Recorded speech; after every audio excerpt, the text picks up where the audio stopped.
It all started with a cup of coffee and a feeling that something wasn't quite right. It was a crisp, peaceful Saturday morning in Pinewood Heights, the kind of suburban haven where everything looks postcard perfect. White fences, manicured lawns, and golden retrievers wagging their tails down sunlit sidewalks. I was on my back porch, sipping coffee with my longtime friend and former colleague, Detective Lisa Rodriguez. We weren't on duty, just two old friends reviewing a few cold case files she'd been re-examining. But across the yard, tucked behind her high-end hydrangeas and lace curtains, Eleanor Whitmore was watching. You know the type. Every neighborhood has one. The self-appointed watchdog, the HOA tyrant. Eleanor was the judge, jury, and executioner of Pinewood Heights. She wore pearls at breakfast and heels to retrieve the mail. Her clipboard might as well have been a weapon. Since the day I moved in, she had issued complaint after complaint. My trash bins were visible for too long, my police-issued SUV wasn't aesthetically appropriate, and heaven forbid my grass grew half an inch over the HOA's absurd limit. So when my phone buzzed and I saw it was Emma, my sister, and a 911 dispatcher, I knew it wasn't going to be good. "Jake," she said, trying not to laugh, "we just got a report of an illegal arms deal at your house." I blinked. Lisa blinked. I nearly choked on my coffee. Emma continued. "Someone said two suspicious people were trading documents and black bags in the backyard." Lisa laughed. I didn't. I already knew who called. "Eleanor again?" I asked. 12 reports, Emma confirmed. All from her. "You get Amazon packages? She says it's highly suspicious movement of materials. You wave at the mailman? That's covert communication. You water your plants at night?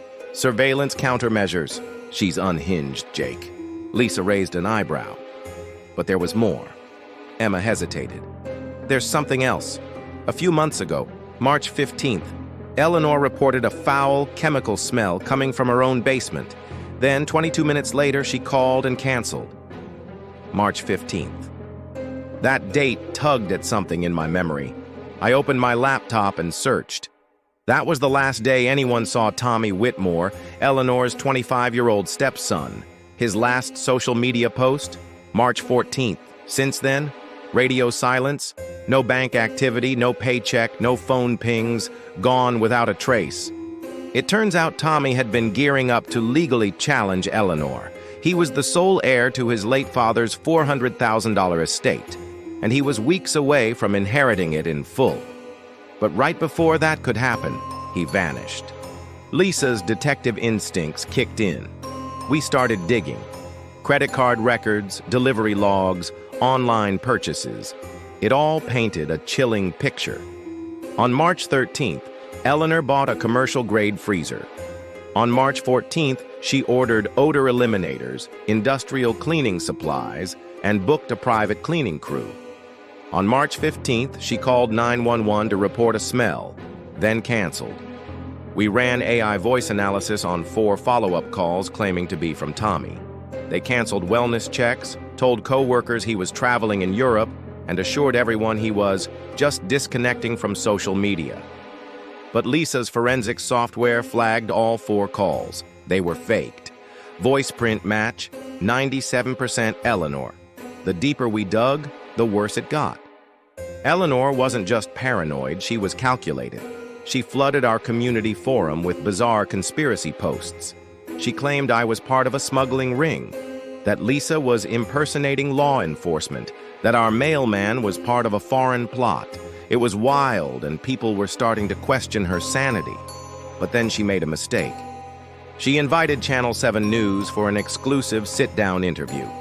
In her immaculate living room, flanked by porcelain figurines and lace doilies, she delivered her practiced monologue. Calm, poised, dignified. She painted herself as the heroic protector of Pinewood Heights, rooting out crime from her neighborhood. Then the reporter asked one question. "Where's Tommy, Eleanor?" Her composure cracked. Just for a second. Her eyes twitched. Her voice faltered. She mumbled something about young people being irresponsible, about travel and independence. But the camera caught it. That moment of raw panic. Within hours, the community was buzzing. Mrs. Garcia, Eleanor's neighbor on the other side, posted grainy security footage from the night of March 15th. It showed Eleanor in her backyard, wearing gloves and dragging a tarp. Midnight, hose running. The next morning, AC technicians arrived and spent hours in her basement. Neighbors began connecting dots. Mrs. Patel remembered strange noises that night. Mr. Nguyen recalled delivery trucks parked in front of her house at odd hours. And Mrs. Patterson, the 83-year-old grandmother Eleanor once tried to fine for growing tomatoes, posted a furious essay calling Eleanor out. The tide had turned. Still, Eleanor wasn't done. She called an emergency HOA meeting, said she was going to reveal the full extent of the organized crime network in the neighborhood. She arrived at the rec center with a laptop, printed reports, and a PowerPoint presentation titled Operation Clean Sweep. The slideshow began with photos of me taking out the trash, Lisa talking to neighbors, and kids riding bikes, all labeled suspicious activity. Then Mrs. Patterson stood up. She asked one question, one sentence that silenced the entire room. "Where is Tommy?" Eleanor froze. Her lips moved, but no sound came out. Her fingers gripped the podium. She started rambling. Europe, online therapy, bad cell signal. No one believed a word. The next day, we turned everything over to the district attorney. With enough probable cause to open an investigation, police executed a search warrant. They combed through Eleanor's pristine house, behind the new AC unit, beneath the spotless tiles of her freshly cleaned basement. In the freezer, sealed, labeled, and packed, they found him. Tommy Whitmore. Eleanor was arrested on charges of second-degree murder, obstruction of justice, and multiple counts of filing false reports. She didn't speak a word during her arrest. The irony was suffocating. Eleanor had spent months casting herself as the neighborhood's moral compass, screaming about crime, scrutinizing everyone else's behavior. But all that noise? It was a cover. She wasn't just hiding something. She was hiding someone. In the end, the person who claimed to be the safest, the sanest, the most trustworthy, turned out to be the real danger. The monster behind the mask. This is Pinewood Heights, and this is the true story of the clipboard queen who thought she could outsmart the law. She thought she could call the shots. She didn't know we were recording the whole time, and we're just getting started.